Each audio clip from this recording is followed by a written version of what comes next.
जिथं वास्तव्य करतोय ते कोथळीगड आहे. 16व्या शतकाच्या म्हणजे छत्रपती शिवाजी महाराजांचा 6 जून 1674 ला राज्याभिषेक सोहळा झाला.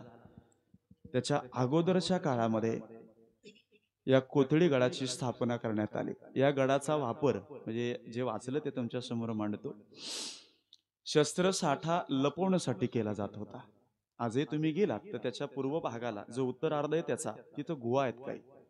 गुहेमध्ये शस्त्रसाठा लपवला जायचा सैन्यांना न मिळावा. कारण औरंगजेबाची सगळ्यात जास्त नजर कुठं असेल जिथं शस्त्रसाठा लपवलाय ते उद्ध्वस्त करणं हे औरंगजेबाचं काम होतं.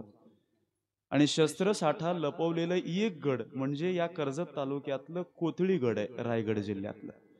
आणि औरंगजेबाला हे माहिती पडलं ज्या वेळेला त्र्यंबक जे पंत होते म्हणजे शिवाजी महाराजांकडून संभाजी महाराजांकडे वारसा हक्कानं चालू असलेला हे जे गड आहे याच्यामध्ये त्र्यंबक पंत होते, मानकोजी होते, यांच्याकडून हा प्रवास पुढे पुढे चालू आला. आणि चालत आल्यानंतर या गडाचे जे मुख्य दरवाजे होते किंवा या गडाचं रहस्य होतं ते मानकोजींकडे होतं.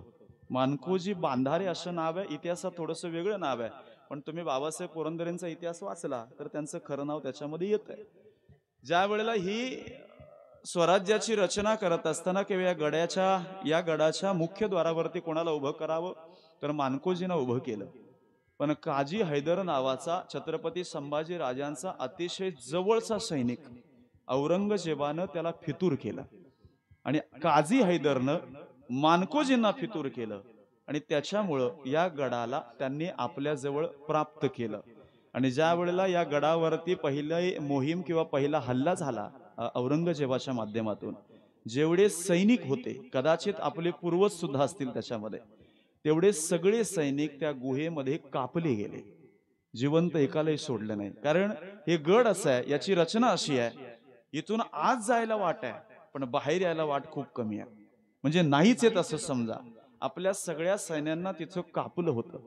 पण ज्या वेळेला संभाजी महाराजांच्या ताब्यात आलं त्यावेळेला काजी हैदरला परत ताब्यात घेतलं आणि काजी हैदर परत फितूर झाला आणि तो गड परत आपल्या ताब्यात आला. अशा गडाच्या पायथ्याशी आपण राहताय मायबाप. गड कोथळीगड हा पहिला शब्द आहे. दुसरा शब्द याच्या बाजूला पेठ गाव आहे म्हणजे हेच गाव पेठ आहे म्हणून त्याला पेठचा किल्ला असं दुसरं नाव आहे. आणि तिसरं नाव आहे नरहरी नावाचा छत्रपती शिवाजी महाराजांचा अतिशय जवळचा सैनिक. तो एक 6 वर्ष या गडावरती वास्तव्य करत होता म्हणून नरहरी किल्ला असं तिसरं नाव या गडाला आहे. आपण कधीही इतिहास चाळून पहा त्याच्यामध्ये तुम्हाला ती गोष्ट कळेल.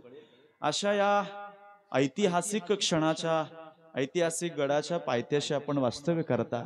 खरं तरी खूप मोठी गोष्ट आहे की छत्रपती शिवाजी महाराजांच्या रायगडाच्या जवळ असणारा हे कर्जत तालुका आणि त्या कर्जत तालुक्यामध्ये वास्तव्य करणारा हे कोथळीगड आणि कोथळीगडाच्या पायथ्याशी आपण वास्तव्य करताय.